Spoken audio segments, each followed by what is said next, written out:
I was actually doing a hometown screening in Bray, and a man put his hand up. I always talk about this guy. And he said, I don't have a question, I have a comment. He was Italian. And he said, I'm from Napoli. Thank you for making a film about Napoli. And I knew what he meant. He meant like, there are these places that are disreputable, dirty, problematic, edgy, but they're also vibrant and real and honest and full of soul. And these are the places where the interesting stuff happens. And Napoli's one of them, and the north inner city of Dublin's another, I guess. That was the voice of Luke McManus, a Dublin documentarian. And I'm Martin Nutty. And I'm John Lee. Welcome to our latest Global Irish Nation conversation here on Irish Stew. This episode of Irish Stew is sponsored by the Irish Heritage Tree Program. Celebrate your Irish roots by planting native trees for family and friends in the beautiful Golden Vale of Ireland. Go to irishheritagetree.com and use the exclusive discount code today. It's IrishStew10 for 10% off. That code again is Irish Stew and the numeral 10. Keep the heritage of Ireland green and growing by going to irishheritagetree.com. Hey everyone, John Lee. Welcome back to another Global Irish conversation here on Irish Stew. And today we're going to take a trip back to Ireland for a stroll through a very walkable city, the city of Dublin, through a very unique lens. Martin, why don't you fill us in on the rest? Hey John, great to be back. And I am delighted to have our next guest, Luke McManus, who is an Irish-based award-winning documentarian. He's got more than 20 years in the business as a writer, a producer, and a director. His film projects focus on various facets of Irish life, covering sports, migration, the natural world, and the working class. Most importantly, his latest film, North Circular, is a documentary which skillfully weaves music and video in a journey down the length of one of Dublin's most famous thoroughfares, the North Circular Road. Luke's film tells the stories of working-class Dublin that is frequently neglected by those who cover the tech boom of the city's Silicon Dock. The film has met with critical acclaim by international film festival juries, audiences in Ireland, and will have its New York premiere at the wonderful Firehouse Cinema in downtown Manhattan this Friday, July 28th. Luke will be at the screenings this weekend and taking Q&A, and one of the hosts of that Q&A will be our own John Lee. Before all that, we're delighted to welcome Luke McManus to the Irish Stew podcast. Thanks for having me, guys. It's a pleasure to be here. Luke, I'd like to start with this. You're hosting a dinner where you can invite 3 members of the film community, past or present. It's unbounded by geographic restrictions. Your invitees must attend. Who makes your top 3 and why? Well, it's very hard not to immediately think of Humphrey Bogart for some reason. I think if anyone ever defined what a movie star was, it was him. He wasn't tall, he wasn't handsome. He wasn't any of the things that a typical leading man was, but he had that ineffable presence, charisma, intelligence, charm. He even now you think of actors who come from that place and they might be people like Gene Hackman, again, not the most handsome man in the world, Tommy Lee Jones. But I kind of think old Bogey was the daddy of them all. So I'd definitely bring him along. I'm very tempted to go for the wife, Lauren Bacall, as well, to be honest with you. Like, I'd say they'd be good crack together, and she's also had this incredibly luminous presence, but it might be cheating to invite a couple. God, it's a really, really, really interesting question. There's a man called Vertov who made a film called Man with a Movie Camera, which is a Russian film, and it was maybe the first documentary feature about a city that in the 1920s. It's an extraordinary film. Big influence in this film, actually. I wouldn't mind hearing his take on the world. And I was very fortunate there. I'm going more than 3 now, haven't I? This is terrible. I was very fortunate in Copenhagen to have a very brief conversation with Wim Wenders of Paris, Texas, and Wings of Desire fame. And I got a strong sense that there was a bit more value to be had out of old Wim if you had a few bottles of wine on the table. So maybe let's stick Wim Wenders at the table too. Well, it sounds like we're going to have to rearrange the seating at your table. So that's allowed. These kind of imaginary exercises, you're allowed to break the rules. But let's do this. At Irish Stew, we like origin stories. I think your accent is Dublin, but I've been living in New York for 40 years, so getting a little tone deaf, and my identification of Irish accents is increasingly problematic. So tell us, am I correct? Is it Dublin? Well, you are correct-ish. So technically, no, I'm from a town called Bray, which is south of Dublin. It's just over the border in Wicklow. It actually straddles the border between Wicklow and Dublin. But if truth be told, I'm from the Dublin wing of Bray, if you know what I mean. There was always the people who talked about going into town, and they were the Dubs, and then the people who were talked about going into Dublin, as if it was a separate place. And I was definitely somebody who went into town. My parents are both from Dublin. On my father's side, my grandparents as well. So I'm still a blow into the North Circular Road. I've lived here since this area since 97. But one of the things I discovered when I was making this film, my aunt said to me, you know, you're from there. And she laid it all out in front of me. My grandmother grew up in a basement flat on the North Circular Road, endured a lot of bereavement, endured a lot of poverty, endured a lot of trauma, and escaped it by marrying my grandfather, who was a fairly solid middle-class South Dubliner. But I think she carried that burden with her ever since, the mark of the place, the mark of that childhood, as we all do, I guess. And it was quite extraordinary. I tracked down her address, and it's literally around the corner from where I've lived for the last 20 years. I could walk there in 2 or 3 minutes.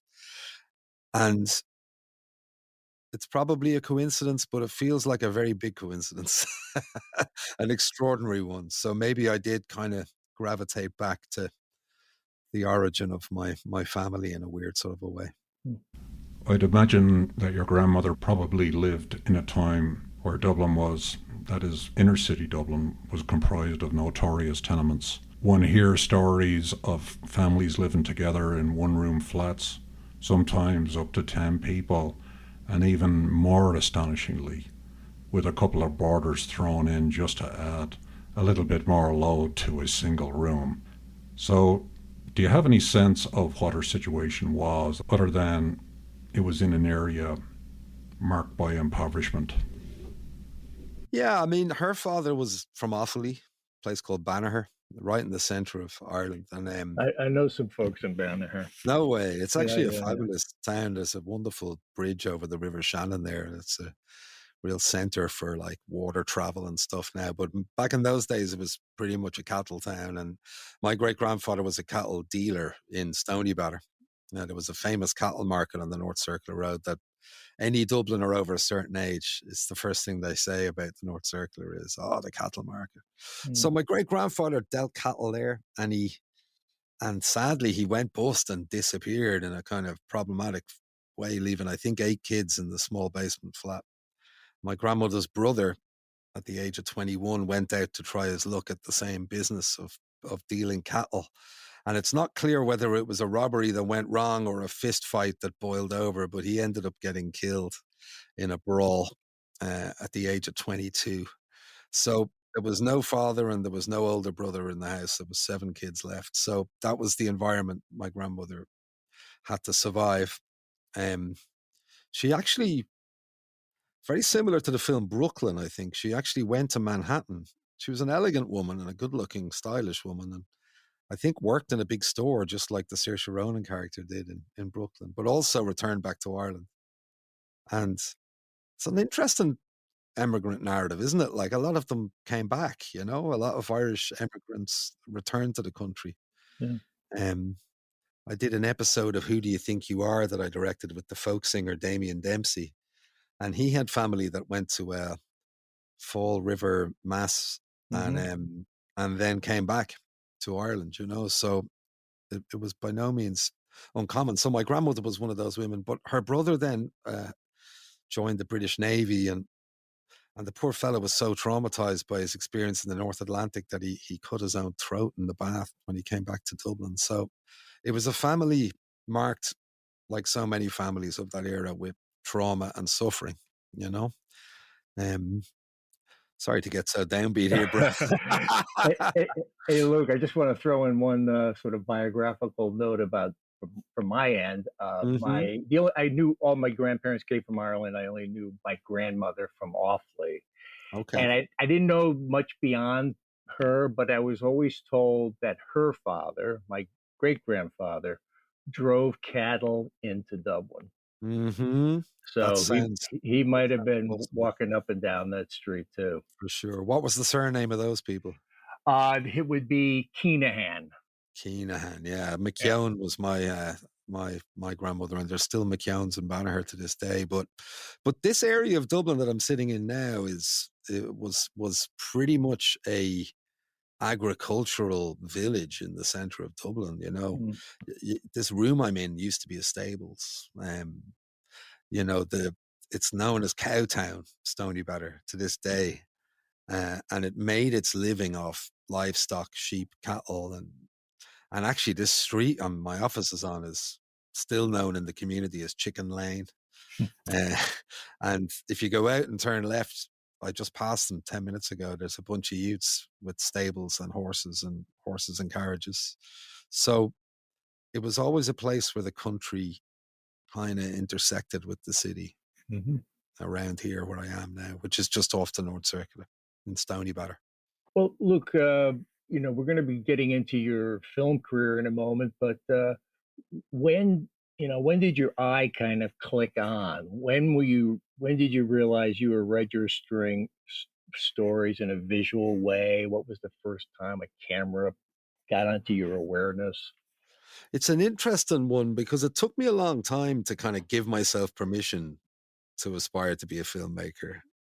It was always there, but I always thought, well, that'll never happen. You know, I wasn't someone with a lot of drive, particularly, or career focus. But, you know, it was always around. My grandfather had a Super 8 camera and he would take footage of us and then set up the projector. And I actually have Super 8 imagery of my mother as a newborn baby Mm. from the 1940s, which is an amazingly evocative record to have of your family.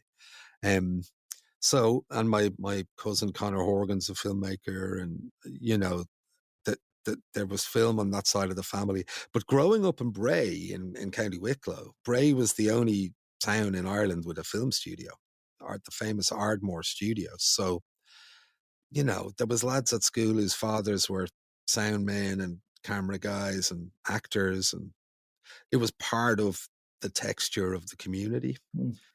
And I'll never forget, I always tell the story. My brother Ronan, who was slightly younger than me, coming home from his friend's house one day saying, and I said, how did you get on? We were about 10. And he said, I was playing in the forest and I saw knights in armor riding horses. And I said, well, that's because you're an idiot. Of course you didn't. What are you talking about? As brothers do. And then I realized it was John Boorman's film Excalibur, which was a famous version of the Arthurian legend. I think it was Liam Neeson's first big gig, and Gabriel Byrne was in it. It was early film for Gabriel Byrne, but that would have been shot in Bray, and Barry Lyndon was shot in Bray, and you know, a lot of things. It was kind of part of that world of the screen. So I Mm. guess it was Wow. always in the background of my life, you know. Do you remember your first camera? You know, there's a weird thing. My last day at school, high school, some lad had a video camera, and if you watch back the tape, a lot of what he's shooting is me. You see me popping in every now and then, going close, go for the close up, shoot that guy. I was only 17, but like it just felt like the right thing to be doing. So, and I'd forgotten all about it. I saw it like a school reunion, you know, 20 years later. I went, Jesus Christ, look at me. I'm directing on my last day of high school. So I guess that was the moment where I went, well, maybe maybe there is something in this for me, you know. Luke, there are different paths you can take in the world of film. You're most closely associated now with documentaries, which is a very challenging workspace because there are very few documentaries that will make more than $1 million globally. So, why that choice? Well, that's for sure. You can say that again. Well, I've made drama. I've made a lot of TV. I've made commercials. One of the nice things about Ireland is it's a small enough market that you can kind of multitask and be a bit of a Swiss Army knife as a director. And some of the dramas I did were okay. I mean, I won some awards at Galway, and I did some stuff with Channel 4 in the UK and all that kind of thing. But I don't think they ever had what my documentaries had.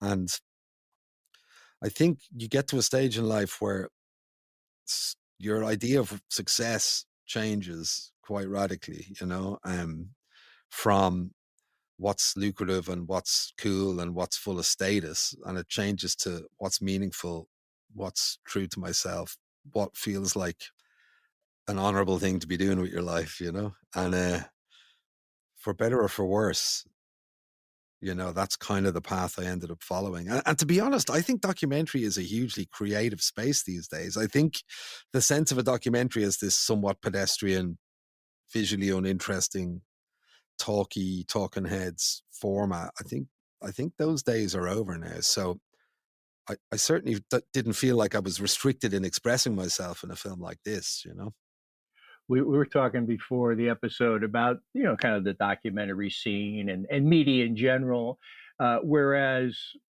people may not experience these in theaters the way they once did. Mm-hmm. It's sort of closing down some opportunities. I would think there's many, many more opportunities now in streaming and other forms to get your story out there. Oh, without a doubt. I mean, it's been a time of absolute change and chaos, and the collapsing of things and the creation of things.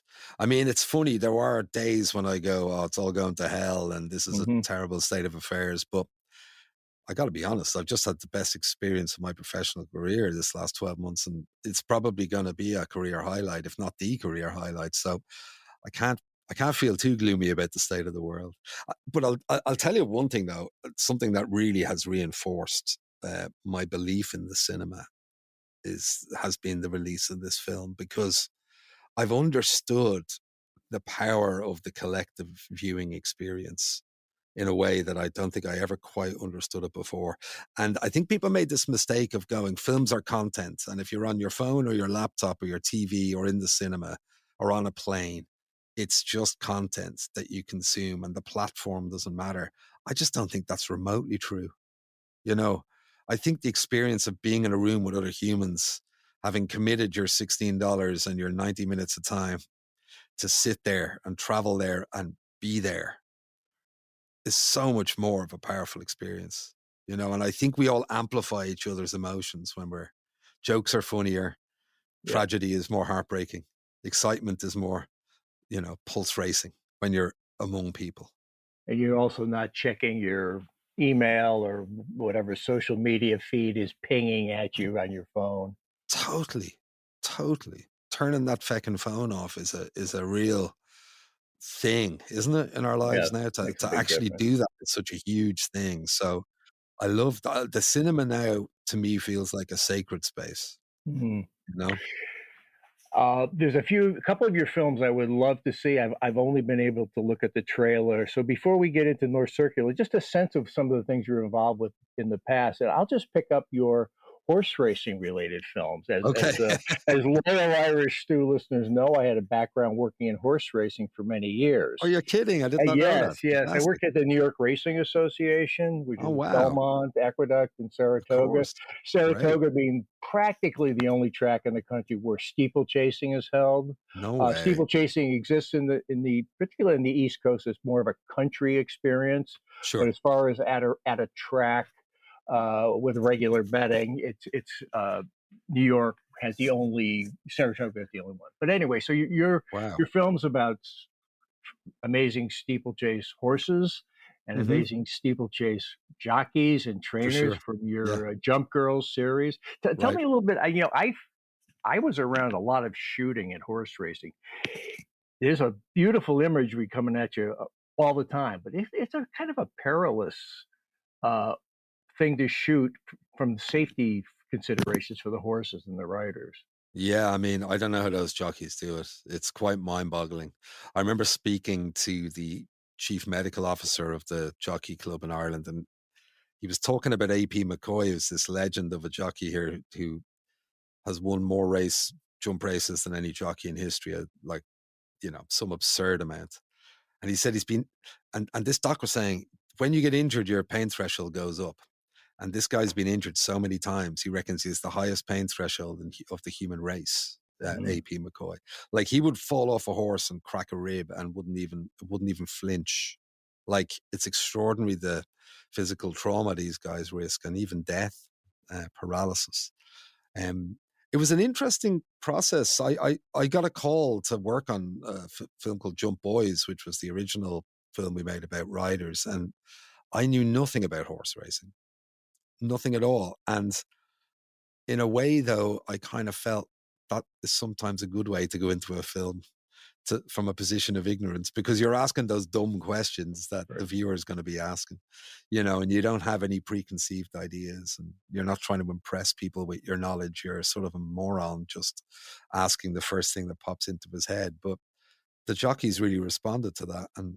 And I realized as I was making it, it was a fascinating world on so many levels. It was obviously very psychologically tricky. It was political in a strange sort of a way. Yeah.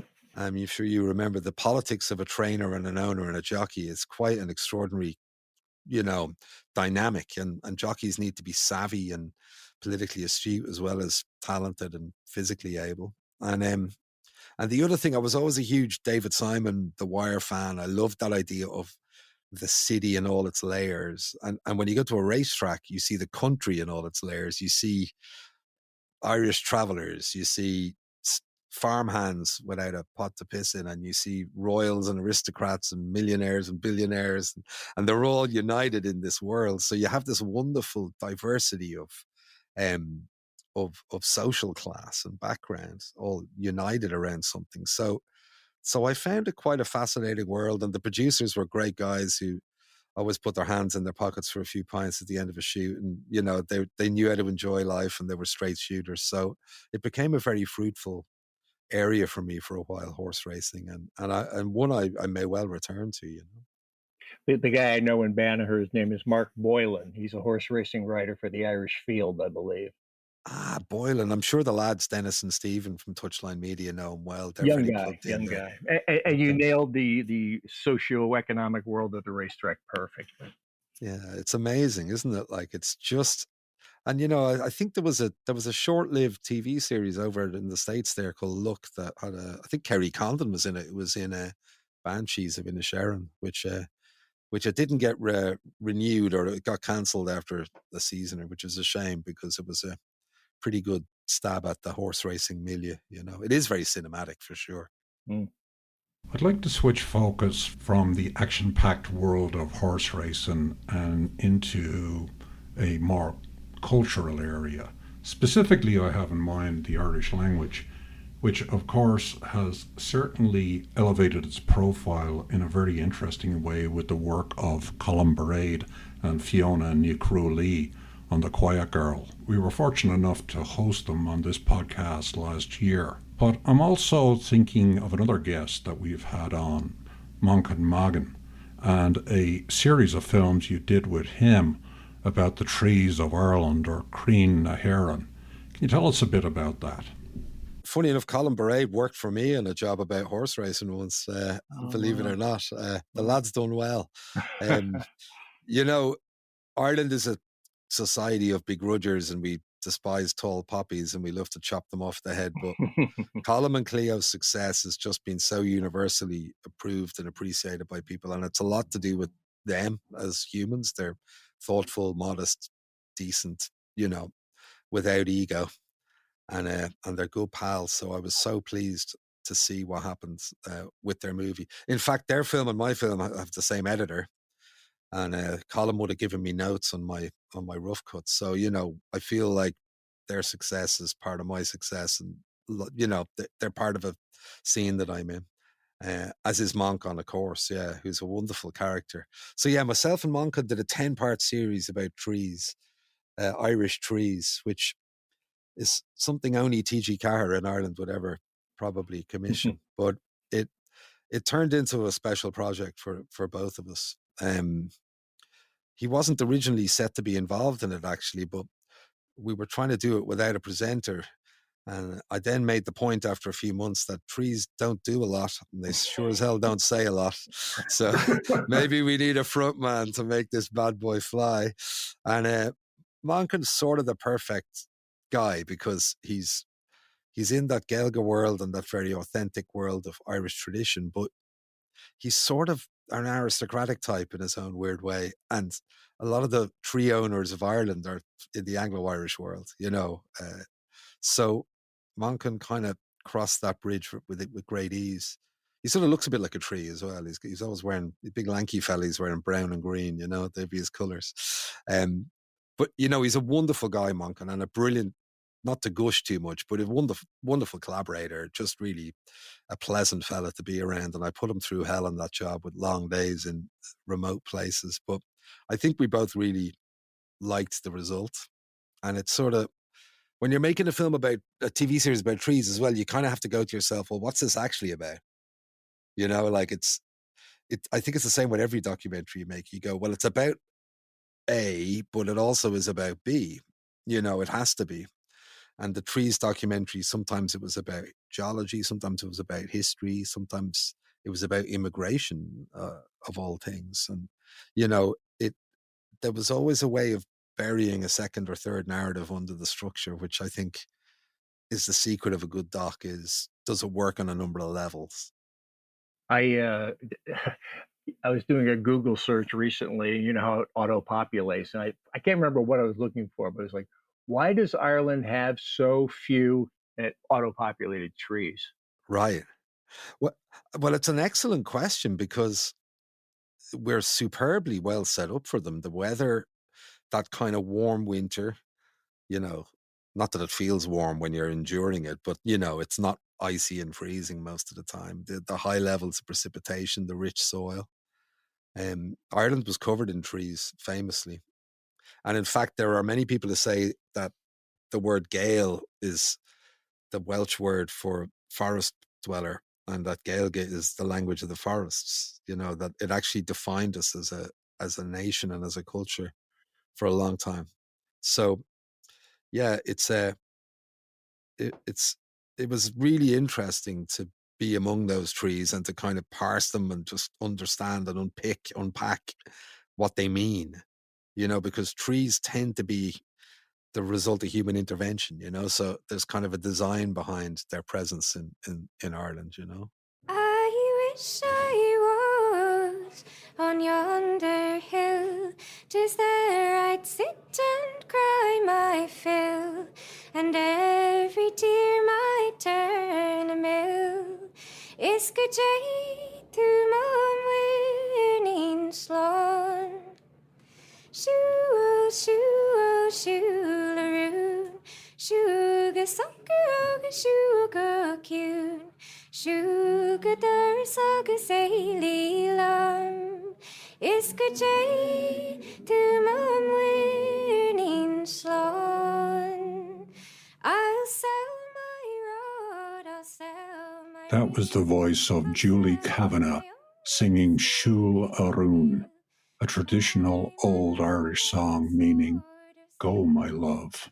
And you can hear more of this track on North Circular, along with many other great musical performers. Moving from trees to Dublin, trees and nature, they make their presence known in Dublin in your film North Circular in unusual ways and interesting thematic ways, I believe. But from the lush greenery of the film about trees, we have North Circular, which I remember a line from the film. The North Circular Road has darkness to it. Yeah. You certainly do explore that dimension, and you contrast it with other aspects of Dublin as you walk down that road. Yeah, I think it's a funny one because one or two people have reacted rather violently to how dark the film is about the place, and they say you haven't represented the community very well. But I guess you kind of have to follow your instincts as a filmmaker, you know, and not try and please people too much. And what sort of always interested me about the road was what it evoked from history when you walk along it, what the things you see: military graveyards, the high walls of a lunatic asylum, the higher walls of a prison, you know, the back of a football stadium, the still water of a canal, these man-made things that resonate so much with stories from the past. So yeah, there's darkness in the film. I mean, there are themes of madness, addiction, loss, criminality, incarceration. But by the end, you're emerging into the light. And I think it's okay to go to the dark place as long as there is light at the end of the tunnel for an audience. So, and one of the things, so the film's a journey. You start at one end of this road and you go all the way down to the other end, and it's got 8 chapters, 8 neighborhoods that are in sequence as the road passes by them. Well, one of the things we realized was that it was a physical journey through space, but when we were in the edit, we realized it was a historical journey. Like, we started in the 19th century of Ireland under the statues of Wellington and the British Army. You know, among the barracks of there's the imperial legacy. And then we went through revolution and land wars and religious dominance and incarceration and tribalism. And then we end up in the 21st century at the end of the road with young women who are very kind of liberated, is a slightly dated word for it, but, you know, they're self-actualized, confident, they run their own lives. They're not subject to the patriarchy and the theological rules of the past. So yeah, I wanted to make a film that didn't pull its punches, and it wasn't bland or avoiding of the true darkness of the place. But I did also want to reflect the positivity that you find in Ireland today. And you know, I'm maybe a little bit younger than you fellas, not that much. I mean, I'm 50, so I would have grown up in a pretty dismal society, you know, in the 1980s on a lot of levels. And when I look at the city now, it certainly has problems, but there's no comparison to the hopelessness that I remember from my teenage years. So ultimately, I think Ireland, yes, the darkness is always around us, but we're standing in the light right now. Yeah, I think we could certainly drill into the darkness that the movie presents to us. John has often accused me of my interest in some of the more gloomy episodes of Irish history. But what I want to focus on actually is a more upbeat aspect of the movie, which is the actual skillful interleaving of music and the joy that that brings to the members of a primarily working class community that you feature in the film. Was that part of the original plan? Like, who the hell makes a movie about a freaking road, for God's sakes? Was it always thought that the documentary was going to be kind of a musical? I'm doing air quotes here, which our listeners obviously can't see. So tell us about the musical aspect of the film and how it fits into the overall scheme of things. It was. Yeah, it definitely was. And the idea that we had and then we developed is it wasn't a music documentary. It wasn't a film about music or about musicians. It was a film where it was about stories from the past and how they influence us today. And then the music would help tell that story. So the music was as much a device as a lens choice or an interview location or a sound. And that's why I call it a musical. You know, when you're watching a musical, it's like they sing about what's happening in the film, don't they? That's kind of the conceit of a musical.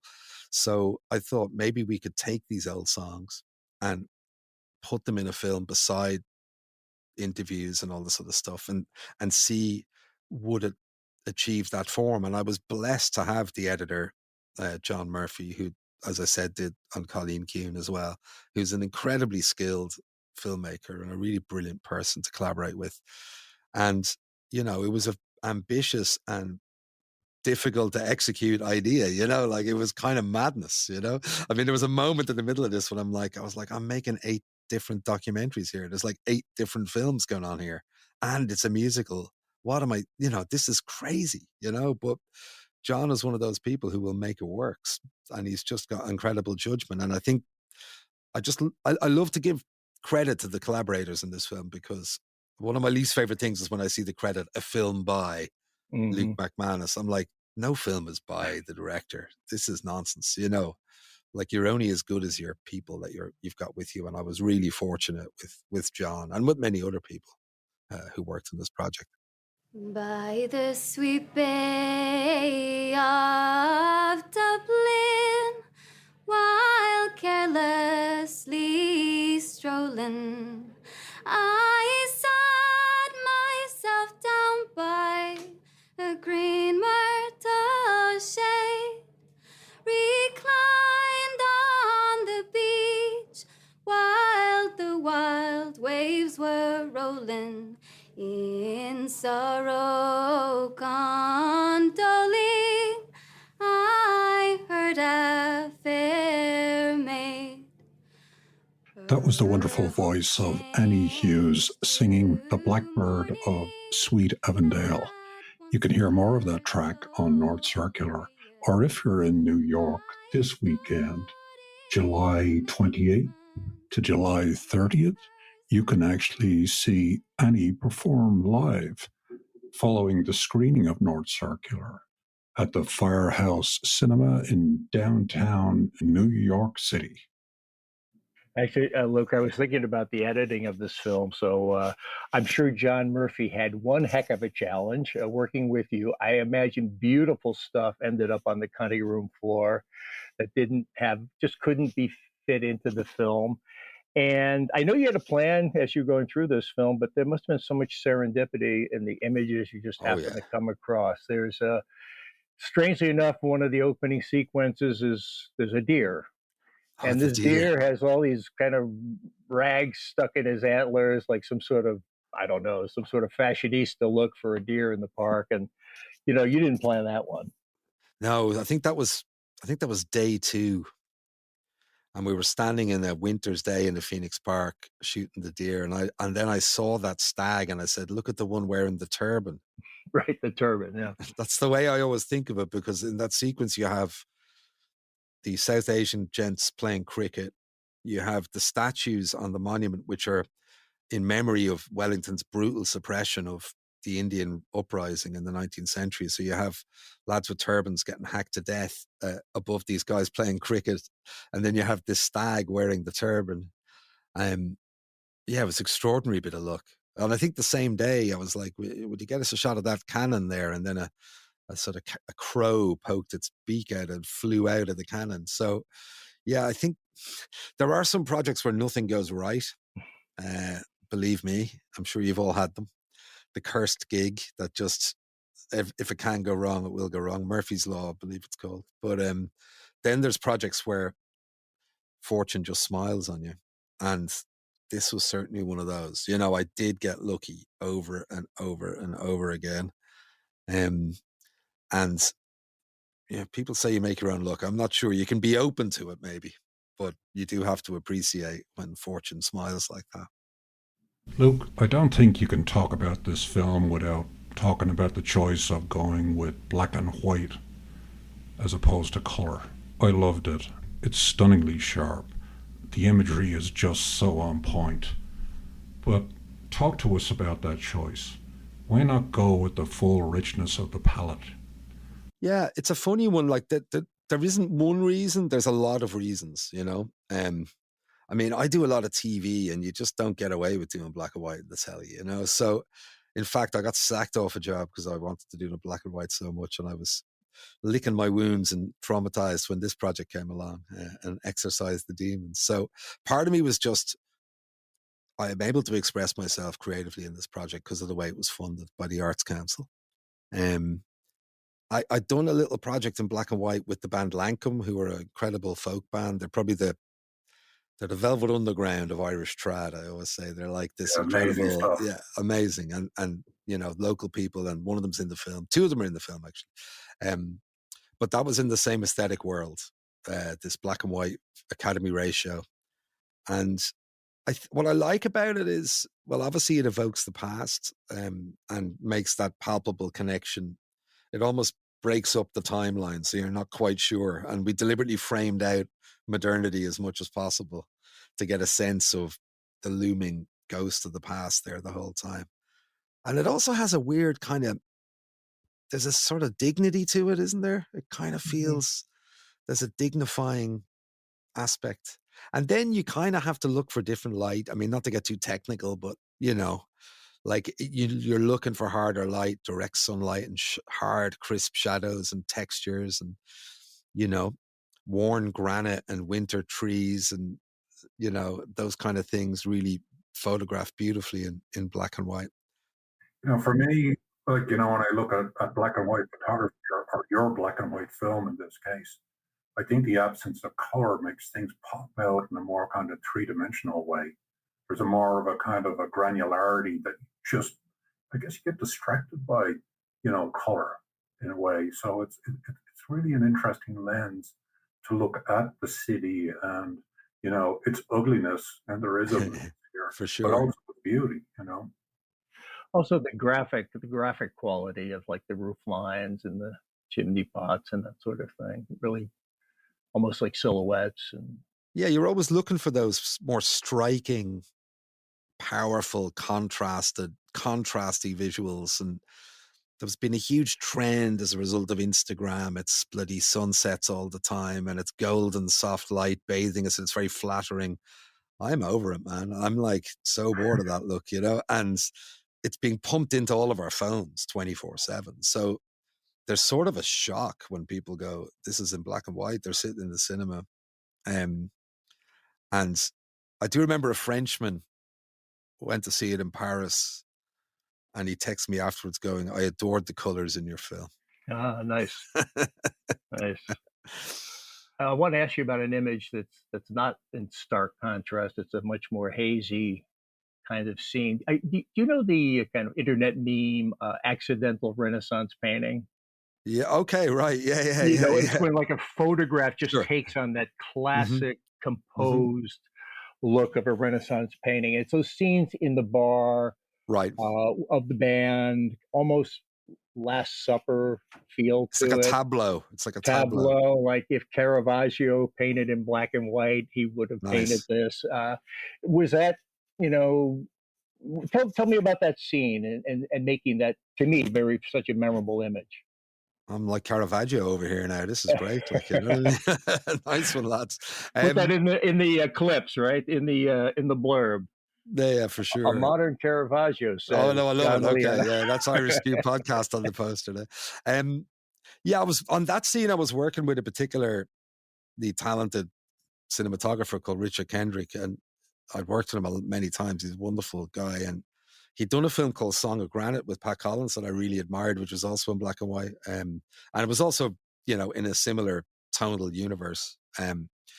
So we were talking about wanting to do single shots that were wide shots that made you feel like you were sitting there watching the musicians, and not doing all this, there's the fingers on the neck of the banjo, and, this foot tapping stuff you always get in the telly.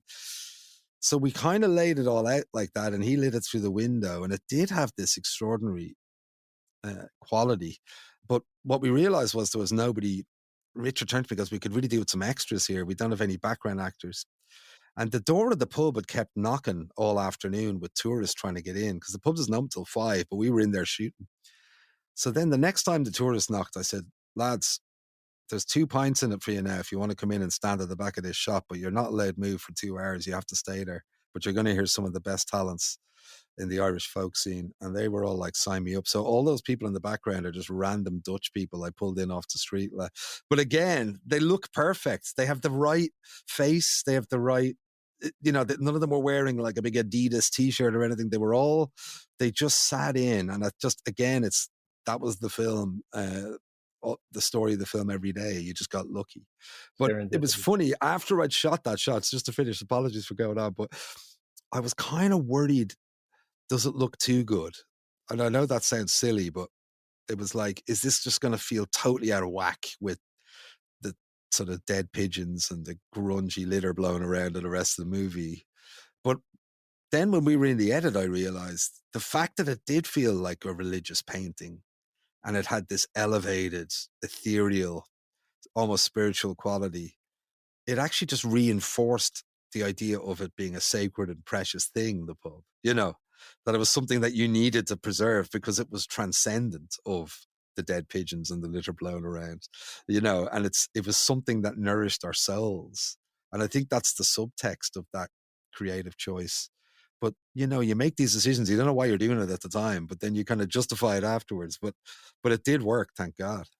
Yeah, and that scene is filmed in the Cobblestone, which is really interesting because at the time when you were filming, there was massive protests in Dublin about that pub, which I believe is at the top of Smithfield Market, very close to North Circular. It was under threat from developers and was going to be potentially knocked down. How did that play out from your perspective in the film?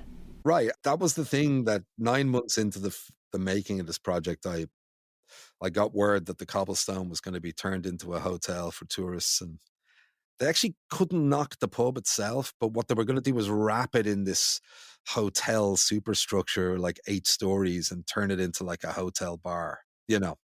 So the building would technically still be there, but all soul and identity would have been sucked out of it.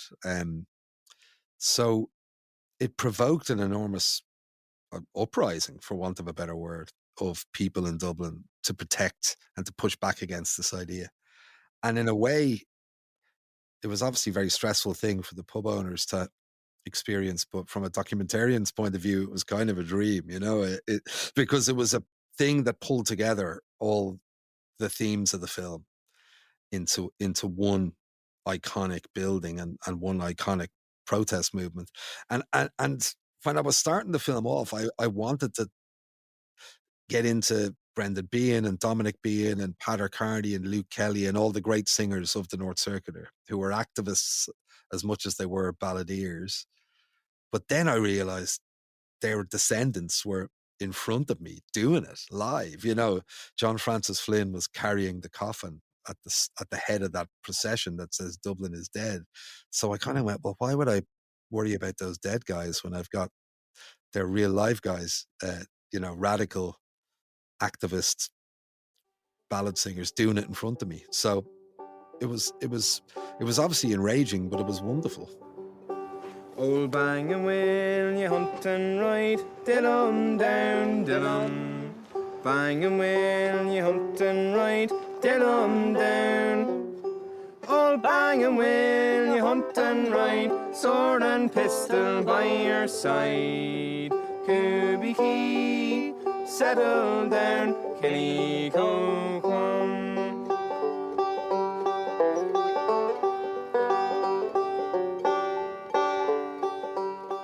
Those were the voices of Fiachra Meek and Ryan McCauley singing Old Bangam.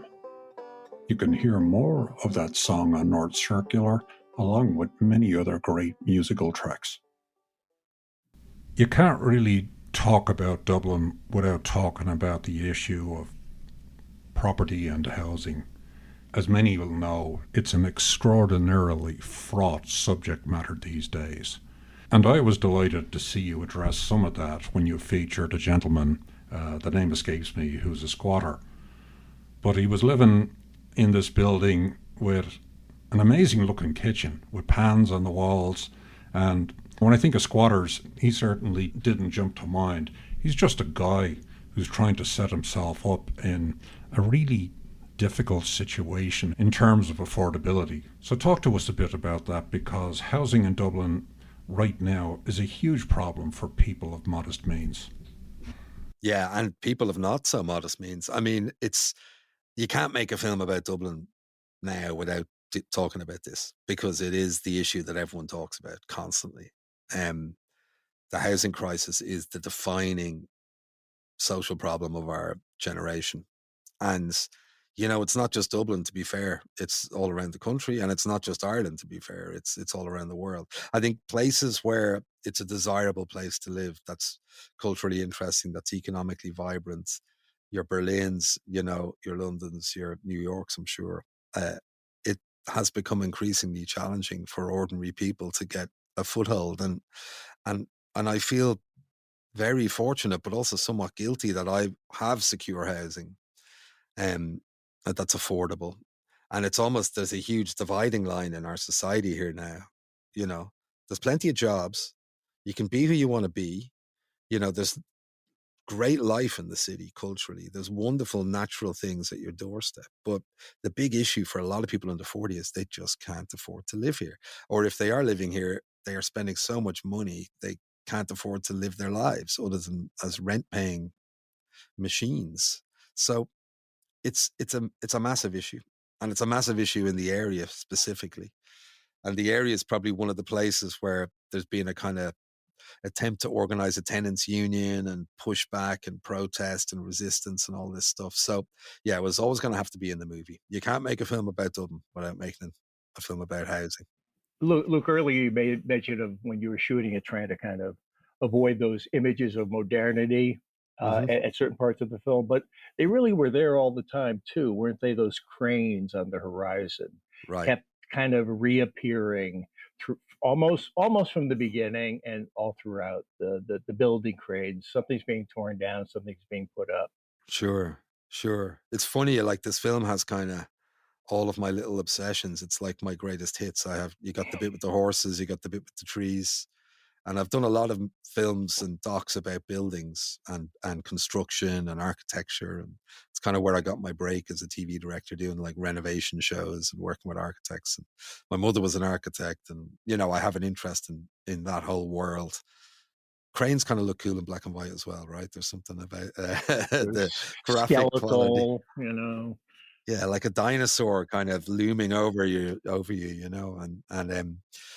yeah, it's funny, as I say. It's amazing when you make something like this where you're following your instincts. You think it's just going to be a jumble, but actually, and again, thanks to John Murphy, it sort of has a coherence and a consistent feel, and motifs, cranes and birds and all these things keep returning. Luke, I get the sense that this film is a little different from your previous projects that you've worked on over the last 20 years.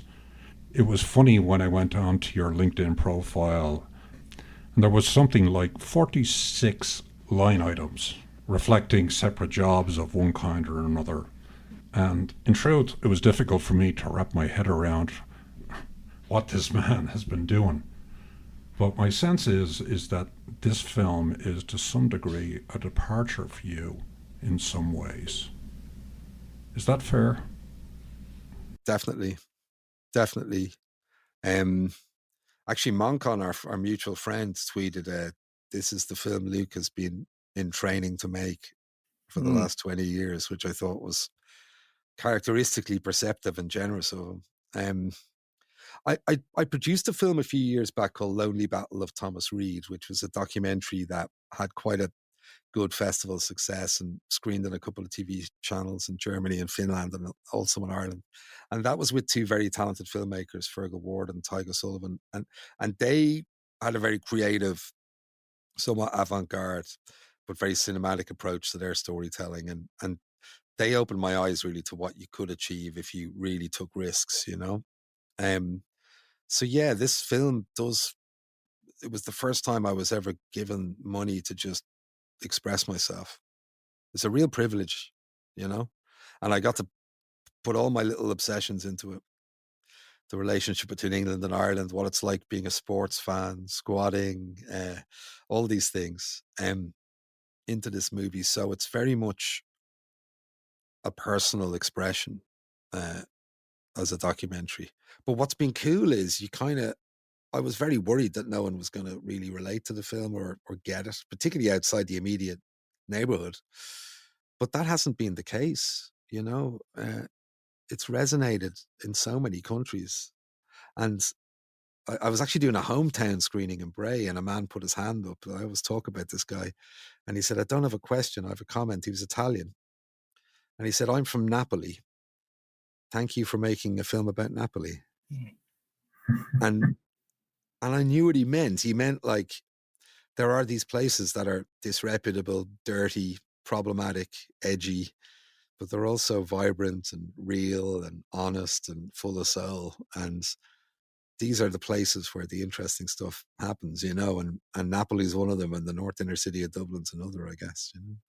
You know, look, I think there's one other thing going on, probably many other things, but there was a section with the piper from the military unit, and he's melancholy, I would say, as he thinks about that.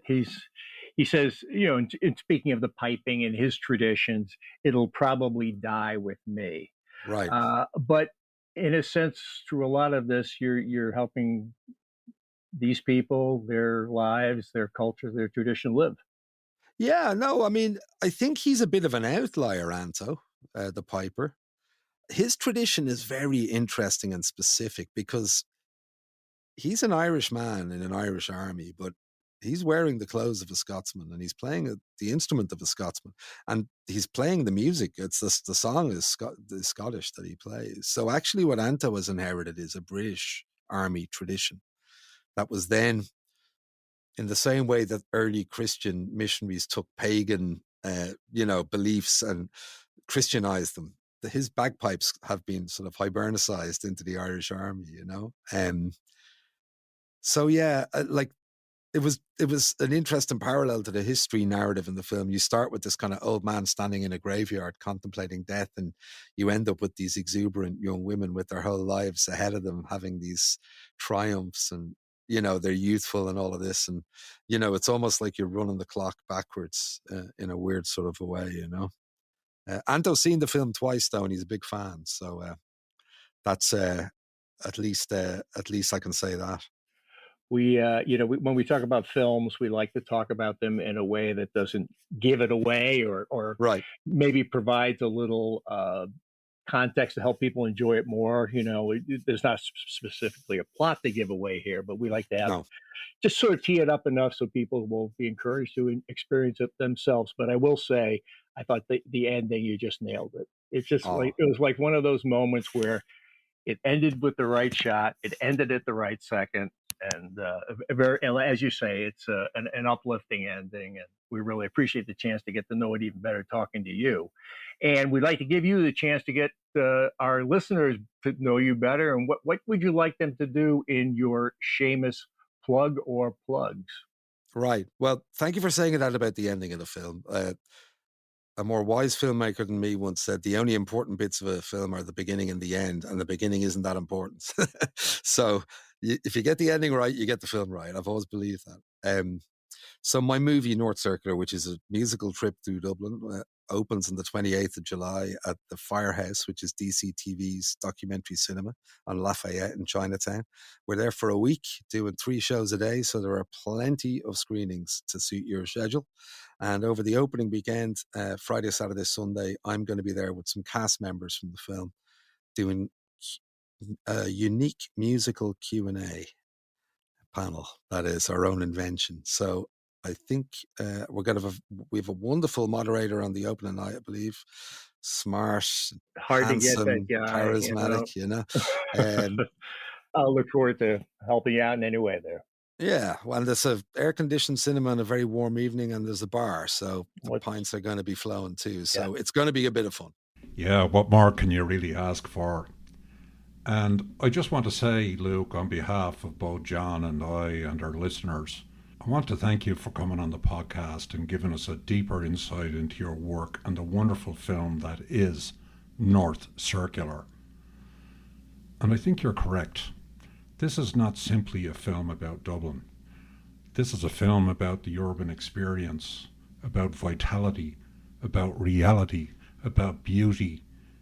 Maybe not necessarily those things that most people will consider to be beautiful off the bat. They might be gritty, but they are real, and it is in reality that you find beauty, and that certainly shines through your film. So thank you. Well, thanks for having me, guys. It was a real pleasure. I really enjoyed it.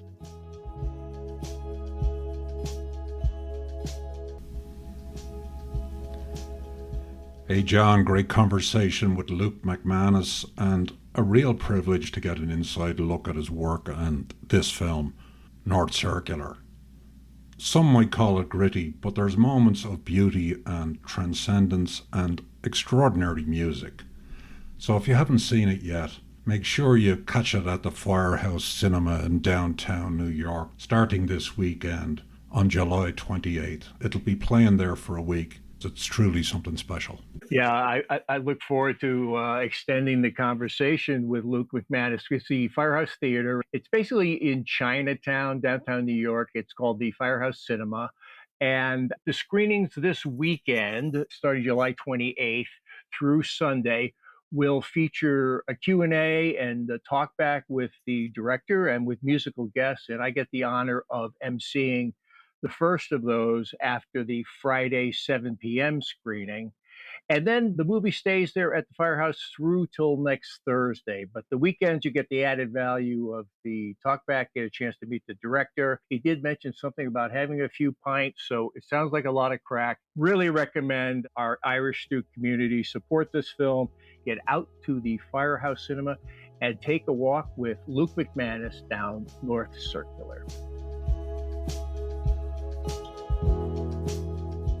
Irish Stew is produced by John Lee, Martin Nutty, and Bill Schultz. Editing, mixing, and mastering by Bill Schultz. Music on Irish Stew was composed and performed by Rosa Nutty, with Donald Bowens on drums, Cathal O'Riordan on bass and synthesizer. For more on Rosa Nutty's music, please visit rosanutty.com.